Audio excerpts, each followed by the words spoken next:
Beef കഴിച്ചുവെന്നാരോപിച്ച് മധ്യവയസ്കനെ ആൾക്കൂട്ടം മർദ്ദിച്ചു കൊന്ന സംഭവത്തിൽ രാഷ്ട്രീയ വിവാദം കൊഴുക്കുന്നു. ബീഫിന്റെ കയറ്റുമതി നിരോധിക്കാൻ പ്രധാനമന്ത്രിക്ക് ധൈര്യമുണ്ടോ എന്ന് ഉത്തർപ്രദേശ് മുഖ്യമന്ത്രി അഖിലേഷ് യാദവ് വെല്ലുവിളിച്ചു. അതേസമയം സംഭവം ആസൂത്രിതമല്ലെന്ന് കേന്ദ്രമന്ത്രി മഹേഷ് ശർമ്മ ആവർത്തിച്ചു.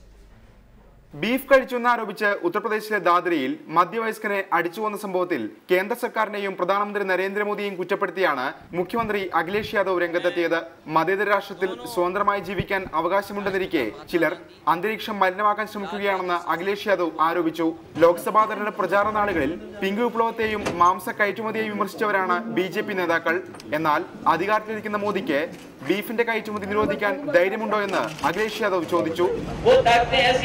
पिंक रेवोल्यूशन की बात हम तो कहेंगे, अगर पिंक रेवोल्यूशन की बात है, सरकार में आप पहुंच गए हैं, जनता के बीच में आपने समर्थन जुटाया है, आपको दुनिया के पैमाने पे खड़े होकर के उस एक्सपोर्ट को मना करना चाहिए, बैन करना चाहिए. അതേസമയം മുഹമ്മദ് അഖ്ലാഖിന്റെ വീട് സന്ദർശിച്ച കേന്ദ്രമന്ത്രി മഹേഷ് ശർമ്മ സംഭവം ആസൂത്രിതമല്ലെന്ന് ആവർത്തിച്ചു.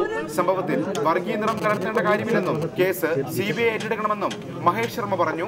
2017 നടക്കാനിരിക്കുന്ന നിയമസഭാ തെരഞ്ഞെടുപ്പിന് മുന്നോടിയായി ജനങ്ങളെ ധ്രുവീകരിക്കാൻ BJP ശ്രമിക്കുന്നുവെന്നാണ് സമാജ്വാദി പാർട്ടിയുടെ ആരോപണം.